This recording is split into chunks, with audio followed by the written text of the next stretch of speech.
Trump సుంకాల పెంపు నిర్ణయం అంతర్జాతీయంగా ప్రభావం చూపించింది. అనుకున్నట్లే దేశీయ, విదేశీ స్టాక్ మార్కెట్లు పతనాలు బాటపట్టాయి. ఈ ప్రభావం అమెరికా మార్కెట్లపై గట్టిగానే పడింది. డొనాల్డ్ ట్రంప్ సుంకాలు విధిస్తూ చేసిన ప్రకటన స్టాక్ మార్కెట్ సూచీలను కుదిపేసింది. భారీ నష్టాలతో ట్రేడింగ్ ప్రారంభం కాగా ట్రంప్ చర్యల కారణంగా ఆర్థిక మాంద్యం భయాలు తీవ్రంగా ఉండటంతో పెట్టుబడిదారులు అమ్మకాలకు దిగారు. ముఖ్యంగా ట్రంప్ సుంకాలు అంతర్జాతీయంగా వాణిజ్య యుద్ధానికి దారితీయవచ్చన్న ఆందోళనలతో అమెరికా స్టాక్ మార్కెట్లు భారీగా పతనమయ్యాయి.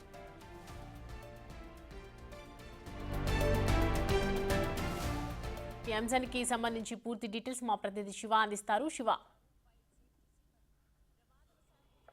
Right Soumya, Trump tariff effect అనేది స్టాక్ మార్కెట్ల పైన తీవ్రంగా పడింది. అందులోనూ ఆసియా, యూరోప్ మార్కెట్లపై దీని ప్రభావం అనేది ఎక్కువగా ఉంటుంది. ఇటు భారతదేశంపై అంత ఎక్కువ ఎఫెక్ట్ ఉన్నప్పటికీ, స్వల్పంగా ఉన్నప్పటికీ కూడా ఇటు నిన్న మొదలైన స్టాక్ మార్కెట్లు కూడా భారీగా పతనమయ్యాయి. దానిలో భాగంగానే ఇటు అమెరికాతో వ్యాపార భాగస్వాములుగా ఉన్న దాదాపు 60 దేశాలపై ఈ స్టాక్ మార్కెట్లపైన టారిఫ్ ఎఫెక్ట్ అనేది ఎక్కువ పడింది. స్టాక్ మార్కెట్లు భారీగా పతనమయ్యాయి. ఇక ఐఫోన్లకు ప్రధాన సప్లయర్ ఉన్న చైనా ఏదైతే ఉందో దానిపై కూడా అమెరికా భారీగా సుంకాలు విధించడంతో ఈ స్టాక్ మార్కెట్ల ప్రభావం అనేది దాంట్లో కూడా పడింది. 9% నష్టాల్లో ప్రజెంట్ ఈ స్టాక్లు ట్రేడ్ అవుతున్నాయి.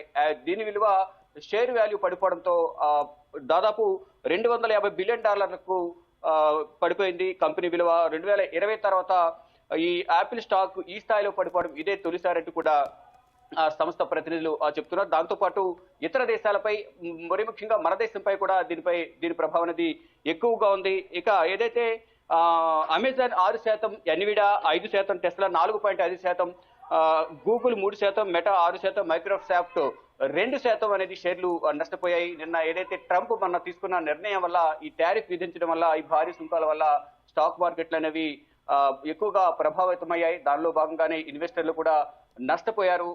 కొనుగోళ్లకు వాళ్ళు ముందుకు వస్తున్న పరిస్థితి కనిపిస్తూ ఉంది. ఇక ట్రంప్ ప్రతీకార సుంకాల ప్రభావం అనేది అమెరికా ఈక్విటీ మార్కెట్, సొంత దేశం పైన కూడా ఈక్విటీ మార్కెట్లపై కూడా పడినట్లుగా కూడా ఈ స్టాక్ మార్కెట్ నిపుణులు చెప్తూ ఉన్నారు. ఇక భారతదేశం పైన ఏకంగా 26% సుంకం అనేది విధించారు. ఇక ఈ ప్రభావంతో నిన్న ప్రారంభమైన స్టాక్ మార్కెట్లు కొద్ది నిమిషాల్లోనే 450 పాయింట్లకు పైగా సెన్సెక్స్ అనేది పతనమైంది. నిఫ్టీ కూడా 180 పాయింట్లకు పైగా పతనమైంది. ప్రధానంగా చూసుకుంటే టీసీఎస్, ఇన్ఫోసిస్ షేర్లు కూడా పతనమయ్యాయి.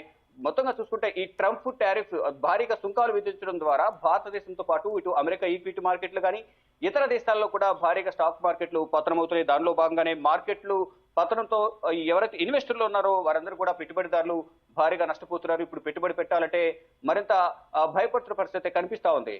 Soumya. Right Shiva, thanks for the updates.